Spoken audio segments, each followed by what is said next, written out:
Hi everyone, welcome back. This is your old pal, MC Macabre. I'm so glad you decided to visit once more.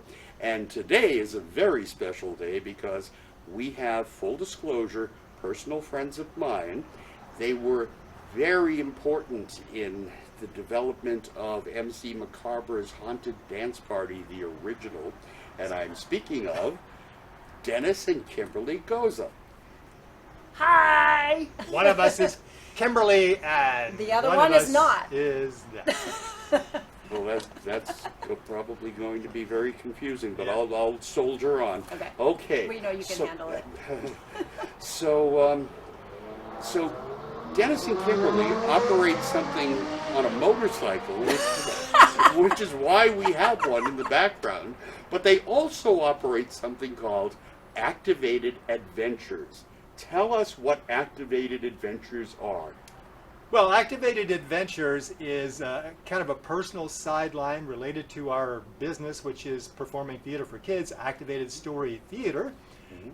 We used to have a travel blog on our website, on the website for that theater company, and we decided to just split it up and give it a different hat, a different space to believe. Because Activated Adventures is about us going out and in our spare time, as it were, and doing fun things that challenge us to overcome our fears and whatever, and encourage others to do the same. Encourage others to do the same. And I should explain too, like Activated Story Theater is our children's theater company, and we have been traveling full time with that for the last 32 years. Right.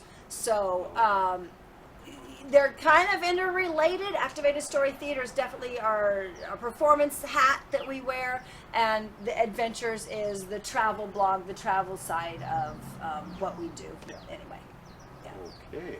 So you've been to a lot of places in 32 years. Many of them over and over and over. We would go coast to coast every year. Now I should add that we have been sort of retired from performing since last year, since the pandemic. Forced retirement. Forced retirement, as it were.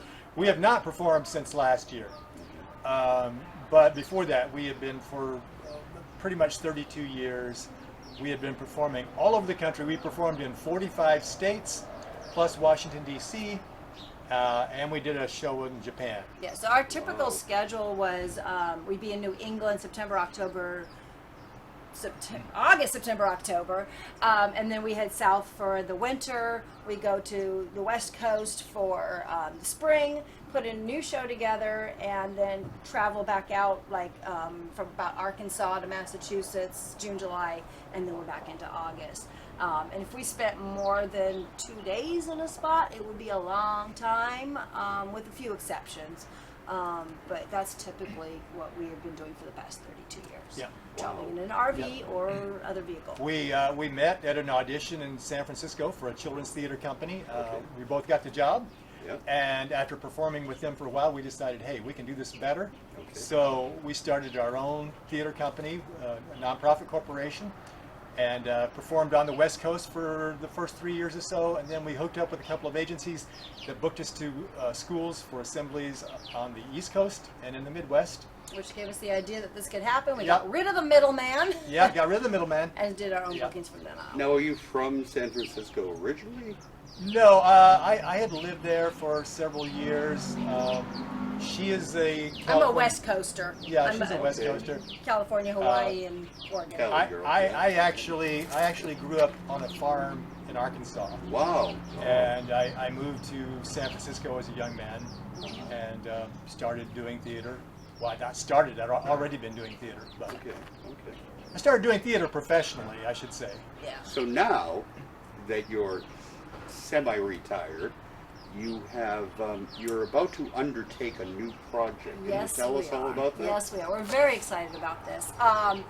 This has come out of, like when life hands you lemons, you make lemonade. And so our theater was closed down very first thing when COVID hit.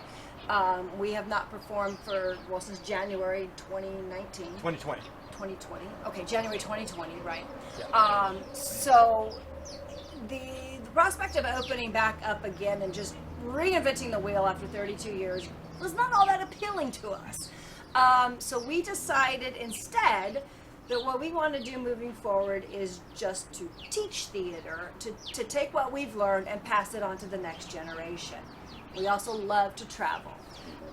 So what we're going to be doing is traveling the world for 10 months, from November to August of 2022. So in November, we're going to be parking our RV in New Hampshire with some friends. They're going to take care of it, babysit it for us. And then we're going to jump on a train, head to South Carolina, where we have a 1-week residency with some 3rd graders. And then from there, we go to Miami. Miami, we go to Mexico. Then about a week or 10 days in Mexico. Then Guatemala, where we're going to be working with some kids, teaching English and theater while we go. We don't really know what's next. It's kind of, after that, we're still putting it together, but we're hoping for Ecuador, Morocco, Turkey, Southeast Asia. We know we're going to end up in Japan. Yeah, and come back to the U.S. I get exhausted driving to Weymouth.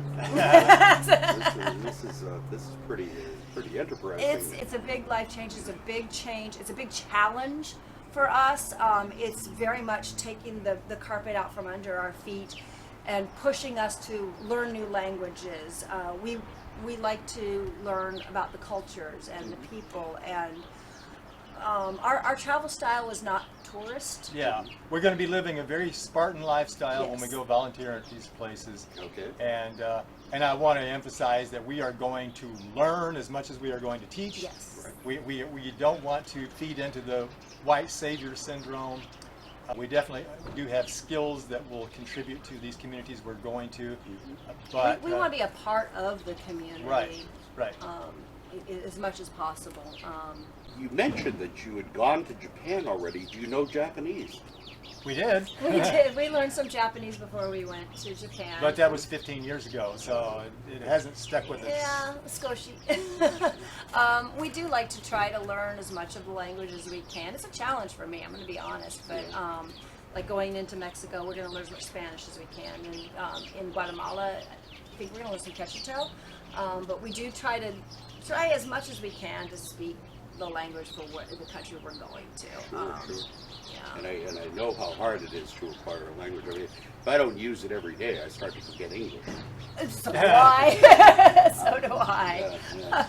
But that is one of the reasons why we want to go and not just be where we're at with what we're doing. We love the challenge of doing something different.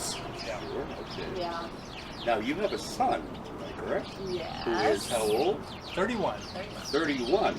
So almost all of the time you've been on the road, he's been growing up. He grew up on the road. He did. He was almost 2 when we gave up our little cottage by the beach in San Francisco and stuffed all of our stuff into an RV. He and lived hit the on road. wheels ever since. He grew up on wheels. Until he was 18. Yeah, until he was 18. He I don't think he even remembers being in a house when he was a kid. All of his childhood was on wheels. Yeah. Wow. Yeah. And what's he doing now? He's actually a manager at Five Wits, which is an entertainment company. Okay. So he is doing really well. He owns a house, and he lives in Providence, Rhode Island, which is one reason we like to spend some time out in New England whenever we can. Wow. And that must be a heck of an adjustment for him to be living in a house. Yeah. He took to it really well. I think it's the norm. I think you read books about people living in houses and going to school, not living the lifestyle that he had. I think I haven't really heard him say this, but I think it was a novelty for him that he welcomed to just settle down somewhere for a while. Very different. Yeah. And now he does a lot of traveling, but he travels by plane. Yeah, and he car much and rather so on. travel by plane. Okay, all right. Dennis, you alluded to being semi-retired, and I'd like to ask you, what does retirement look like for a pair like you two? Well, I think it looks like pretty much what we've always done. We haven't slowed down any. I still have as much energy as I did 30, 40 years ago. He still does cartwheels and handstands. I and still do flips, Tai and Chi. He's very active. I do Tai Chi, Kung Fu. I still swim. bicycle when I have a chance. I still do a lot of writing. I compose music. All the things I've always Yeah. done, and hopefully I'm going to do even more of those now that I'm not performing all the time. Which is why we like to challenge ourselves Yeah. too. Definitely. Yeah.